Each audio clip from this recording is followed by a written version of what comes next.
তোর নাম কি জানি? তোর নাম? তোর নাম? তোর নাম? তোর নাম কি জানি? সবাই সবার আব্বুর নাম বল। তোর আব্বুর নাম কি? তোর আব্বু লিটন, হ্যাঁ? তুই কোন ক্লাসে পড়ো? কোন ক্লাসে? 3। তুই?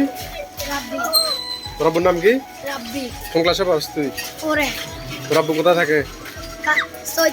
বুঝছিনি তাই? ঠিক আছে। তোমার নাম হলো রহমান। তোমার আব্বুর নাম কি? বুঝলে? তোমার আব্বু কি করে? হ্যাঁ, বুঝলে? আর তোর নাম কি তো জানি?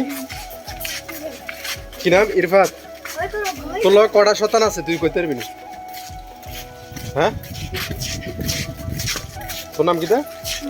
তোর বাড়ি কোনো জানি? নারায়ণ। আচ্ছা, তোর আব্বুর নাম তো রুলামেন। কেন সবচাইতে বেশি শতান কাটায় না হাতে? হাতের লগে কটা শতান আছে? তোর নানার বাড়ি কোনো জানি? হাতের নানা নি ছাগল চোর। হাতের নানা প্রায় সময় বান্ধা হরে। আমি দে তো ও কি করি তোকে কিতা নিছে কেন তুই